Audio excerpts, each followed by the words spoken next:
양치질은 강아지의 치주 질환을 예방해주며 강아지를 장수시킬 수 있는 대표적인 방법 중 하나입니다. 최소한 제가 진료한 장수한 아이들 중에는요, 이가 부실했던 아이는 없었습니다. 이나 잇몸이 안 좋은 아이가 장수하는 경우는 매우 드물다는 거 꼭 기억하셔야 합니다. 그러면은요, 강아지에게 칫솔질을 해줄 때요, 치약은 정말 필요할까요? 구강관리에서요, 치약의 역할은 과연 무엇일까요? 치약을 바르기만 해도 효과가 있는 걸까요? 먹는 치약이나 물에 타주면은 칫솔을 안 해줘도 된다는 제품은요, 정말 효과가 있는 걸까요? 먹이기만 하면 치주 질환을 예방하거나 입냄새를 줄여준다는 영양제나 간식류는요, 정말 효과가 있는 걸까요? 칫솔질을 한 직후에 보상으로 간식을 준다면은요, 칫솔질의 효과가 있는 걸까요? 올바른 칫솔질 요령은 어떤 것일까요? 저는 수의사 윤쌤이고요. 오늘은요, 알쏭달쏭하고 또 설도 많은 강아지의 칫솔질의 모든 것을 알아보도록 하겠습니다.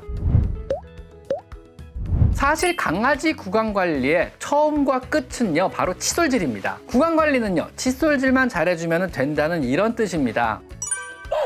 그럼 첫째로요, 강아지에게 치약을 묻혀서 닦아주면은요, 더 좋을까요? 이거는 치약이란 한국식 이름 때문에 치약의 기능이 너무 과대평가여 여러분이 헷갈리시는 건데요. 치약, 영어로는 투스페이스트잖아요. 이 이름을 직역하면은요, 사실은 치약 크림입니다. 약이라는 이름 때문에 반드시 필요한 것이라고 착각하는 것입니다. 사람의 치약은요, 크게 4가지 기능이 있습니다. 첫째는 불소를 함유하여 충치를 예방하고요. 둘째는요, 계면활성제, 비누의 성분을 함유하여 이빨 자체를 뽀드득하게 닦아주는 역할을 하고요. 셋째는요, 작은 알갱이의 연마제들이 들어있어서 칫솔로 이를 청소할 때보다 더 수월하게 칫솔질이 가능하도록 해줍니다. 마지막 4번째는요, 민트 등의 향을 첨가하여 개운한 느낌을 주는 것입니다. 그래서 그냥 칫솔질을 할 때보다 치약을 사용해서 칫솔질을 하면은요, 더 개운하고 더 뽀드득거리는 것입니다. 강아지는요, 치약을 먹어버리기 때문에 치약에는 불소가 못 들어갑니다. 더구나 치아를 닦아내는 계면활성 성분 또한 못 들어갑니다. 화한 느낌의 민트향 역시 첨가는 불가능합니다. 강아지 치약의 유일한 기능은요, 작은 알갱이 연마제를 집어넣어서 솔질할 때 칫솔이 조금 더 잘 나가도록 해주는 이런 역할을 하게 됩니다. 치약을 사용하면 좋으나 치약의 사용이 조금이라도 강아지가 거부하여 오히려 강아지의 칫솔질에 방해가 된다면요, 안 사용하시는 것이 훨씬 더 이득이 된다는 얘기입니다. 강아지에게 치약의 역할은요, 이빨을 또 깨끗하게 해주거나 혹은 충치를 예방하는 이런 기능이 아닌 칫솔질을 할 때 작은 알갱이가 구석구석 굴러다니면서 약간의 연마 효과만 주는 것입니다. 강아지가 조금이라도 치약을 싫어한다면요, 굳이 사용할 필요는 없는 것입니다.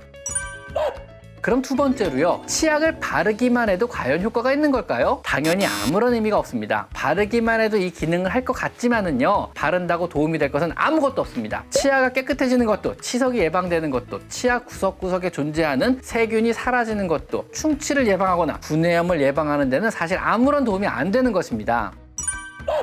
그럼 세 번째로요, 물에 타주거나 먹이기만 하면은 칫솔질이 필요 없다는 구강관리용 제품들은요, 과연 효과가 있는 걸까요? 이건 아마 사람으로 치면은요, 가글을 그냥 바로 마셔버리는 효과라고 생각하시면 됩니다. 먹거나 마시는 종류의 제품은요, 굉장히 미량의 클로렉시딘 같은 소독약이 들어가 있어서 그 효과를 보게 되는데요, 사람의 가글 제품들 역시 미량으로 이런 헥시딘 같은 구강 소독약들이 들어있어서 우리가 우물우물우물 하면서 가글을 할 때 구강 내 세균을 죽여서 입냄새를 줄여주는 효과가 있는 것입니다. 하지만 이런 가글 자체가요, 칫솔질을 당연히 대체할 수도 없고요. 더구나 강아지는 가글이 불가능하기 때문에 그냥 바로 먹어버림으로 인해서 입안에 미량의 소독약 성분이 남아있지도 못합니다. 칫솔질을 대체하는 것은 불가능하고요, 충치 예방에도 별다른 효과는 없을 것입니다. 강아지가 가글을 해서 입안에 소독약 성분이 남아있다 하더라도요, 구강관리는요, 소독약으로 하는 것이 아니기 때문에 치아 관리에는요, 효과를 보는 것은 사실은 불가능합니다. 사람으로 치면은요, 양치질을 안 하고 가글을 한 모금 꿀꺽 하고 마시고 그냥 자는 것과 같습니다. 당연히 등짝을 맞지 않을까요?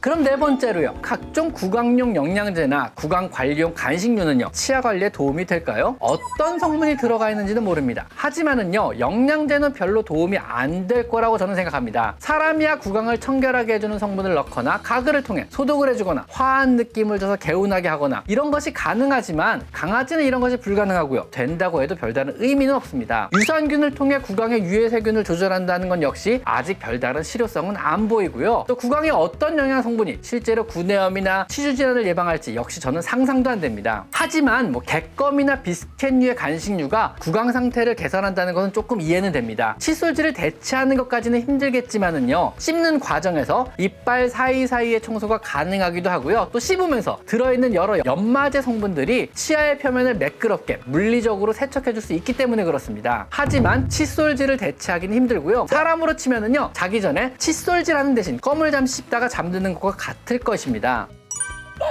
그럼 다섯 번째로요, 강아지의 구강 관리는 칫솔질 뿐인 건가요? 사실은 그렇습니다. 물리적인 칫솔질 뿐입니다. 이것은요, 아직도 사람도 동일합니다. 물리적으로 소를 사용해 이빨과 잇몸 사이의 경계면인 치아고랑에 세균과 음식물 찌꺼기, 그리고 치태와 같은 세균의 여러 생산물들을 쓸어내는 것이 유일한 치아 관리 방법입니다. 구강 안은요, 이빨과 잇몸이 굉장히 복잡하게 얽혀있는 장소입니다. 이 중 치아를 깨끗하게 한다기보다는요, 치아와 이빨의 사이 경계면 사이의 틈인 치아 고랑을 청소하는 것을 목적으로 하는 것입니다. 이곳에서 세균이 번식하고요, 치은염이나 취주염이 생기기 시작하여 치석이 생기기 시작하는 이런 장소입니다. 이것은요, 소독약으로도 항생제로도 청소가 불가능하고 오직 칫솔을 사용한 물리적인 청소만이 가능한 이런 장소입니다. 이곳을 청소하는 것이 강아지 구강 관리의 목표라고 생각하시면 됩니다. 강아지가 심하게 거부하여 힘드시다면요, 우선 하루에 이빨 한 개만 하는 겁니다. 어차피 잠시의 청소가 목적이기 때문에 간식으로 꼬시고 먹이면서 하셔도 좋습니다. 괜찮습니다. 단 1초만